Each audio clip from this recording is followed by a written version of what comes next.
For those who don't know, the past week has been filled with gaming news thanks to the wonder that is E3.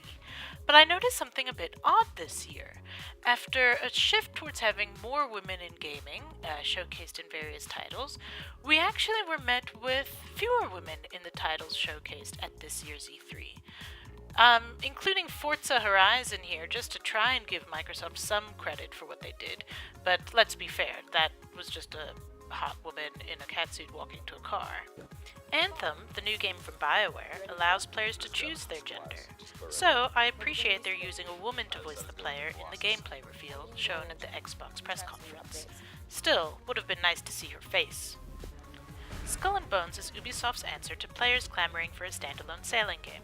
It takes a favorite activity from Assassin's Creed games and makes it into something of a pirate simulator. What I love about this trailer was that the first ship captain it highlighted was a badass woman. She isn't sexualized either, no ridiculous cleavage, although she is gorgeous. Just a hardcore pirate who will totally sink your ship and steal your loot. There are so many reasons I was excited to see Beyond Good and Evil 2. The first game is often touted as an example of excellent female representation in gaming, but I mostly loved the idea of being a tough, cool, interesting character armed with a camera. After 15 years of waiting, we are finally getting a second game in that universe. It promises inclusivity across gender and racial and even species divides. This trailer showcases a wild, brave, and exciting woman of color on a flying bike. It also features a woman as the ship captain. Big props to Ubisoft for making this game and keeping female characters at its core.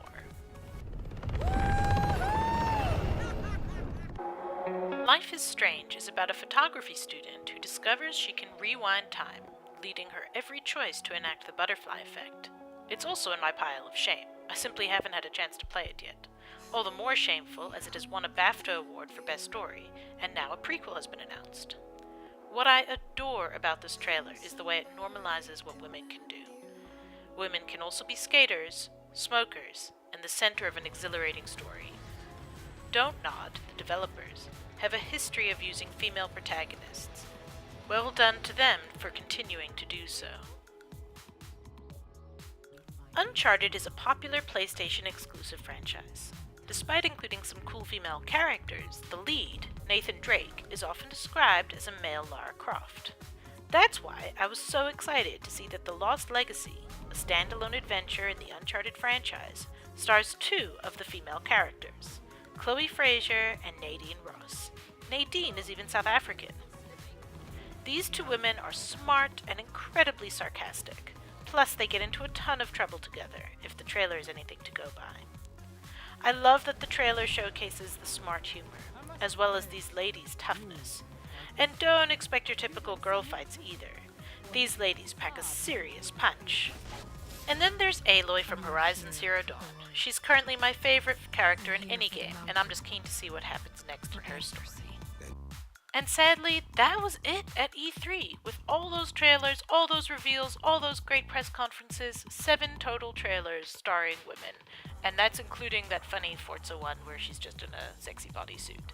So I feel a bit let down, like there are some really, really cool female characters, so I'm glad to see that, but I just wish that there were more. Of course, I always want more, and I hope that future E3s and future press conferences and future development all focuses on having a more inclusive approach to gaming protagonists.